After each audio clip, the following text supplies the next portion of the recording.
vous pouvez nous évoquer des souvenirs et nous dire exactement quand vous est venue l'idée de créer ces fusées, de vous lancer dans cette aventure? Voilà. Bon, aussi longtemps que je me souvienne, je me suis toujours intéressé à la haute technologie, au développement, etc., etc. À la technique en particulier, à la science. Bon. Depuis que j'étais petit, je faisais des bricoleurs, généralement ce qu'on appelle les Oundou dans le jargon sénégalais. Bon, c'est un truc assez péjoratif. Chaque fois qu'un enfant fait des petits trucs, on dit ah, qui est Oundou, etc., etc. Mais en fait, je pense que la base sont ici. J'avais commencé comme ça. J'ai fabriqué des petits véhicules avec dynamo, des bateaux, etc. Jusqu'au moment où je me suis dit pourquoi pas des choses qui voient. Je me suis lancé dans ce périple. J'ai eu à essayer de faire des hélicoptères, des avions.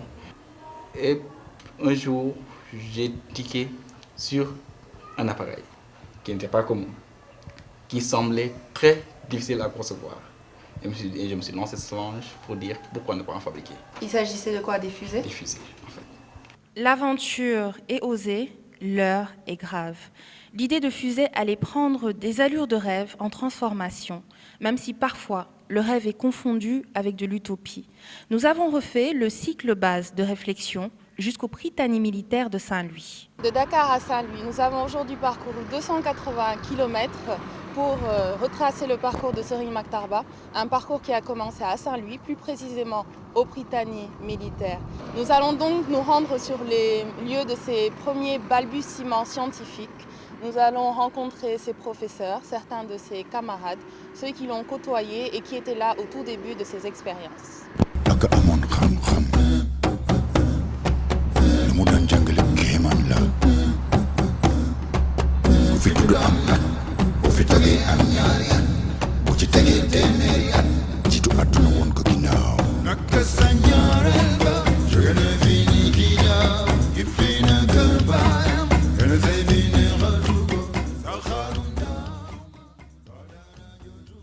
Commande le Prytanée militaire depuis mai 2009.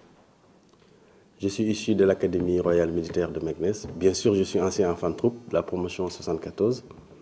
Et donc, comme j'ai dit tout à l'heure, je suis au Prytanée depuis mai 2009. Le concours d'entrée au Prytanée nous permet de recruter parmi les meilleurs élèves de CM2 du Sénégal. Donc, sur à peu près 2 à 3 000 candidats chaque année, nous prenons les 63 premiers. Donc, ce qui veut dire qu'on a vraiment déjà une bonne sélection.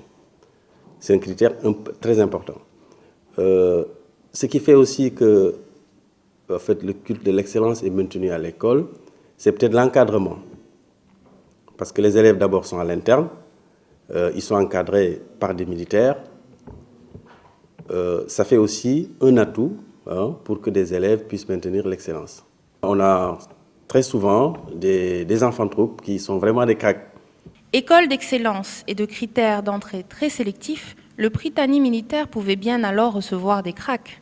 Parmi eux, le jeune Serigne Maktarba. Son ancien professeur de physique et de mécanique raconte. Maktar, c'est un élève qui m'a marqué.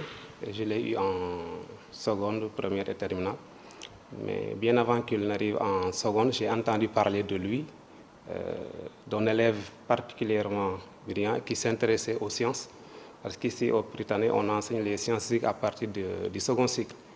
Donc on m'avait parlé, certains collègues, surtout en SVT en mathématiques, m'avaient parlé d'un élève qui s'intéressait aux sciences et qui aurait le profil d'un bon physicien. Alors quand il est arrivé en seconde, évidemment, donc je l'ai tout de suite repéré, parce que c'est quelqu'un qui s'intéressait particulièrement aux travaux pratiques. Et cela s'est manifesté par son adhésion spontanée au club des sciences que je dirigeais à l'époque, que j'animais. Donc il a manifesté un intérêt particulier pour les expériences. Et dès la classe de seconde, d'ailleurs, il me parlait d'un protocole expérimental d'une fusée qu'il voulait réaliser. Et évidemment, dans le club des sciences, nous avons eu à expérimenter avec lui son projet. Skimi Camilla, surnom ou concept. Ce nom allait poursuivre le jeune Maktar qui, animé de défis, décida d'en faire une marque. Qui sait, peut-être la marque d'une future fusée. Ma première fusée, je vous dis carrément qu'elle n'a pas décollé. Elle n'a même pas bougé. Mais cependant, lorsque je suis revenu sur le pas de tir, c'est une toute petite fusée. Lorsque je suis revenu sur le pas de tir, j'ai vu qu'il y avait un cratère sur le sable.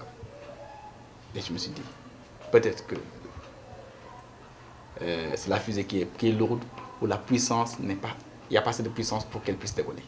Parce qu'il y a du cratère, ça veut dire qu'il y a une force de poussée.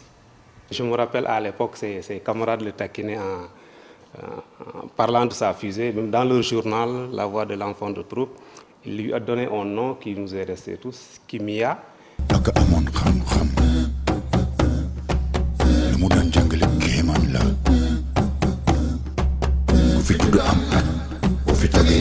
Kimia, en fait, ça ne signifie rien au début.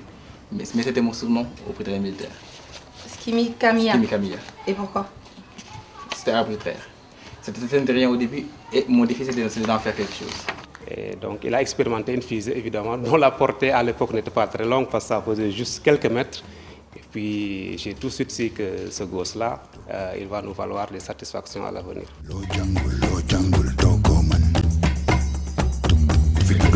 L'orientation psychologique de Mactar, le mental de l'élève en classe de seconde, avait fini par séduire les encadreurs.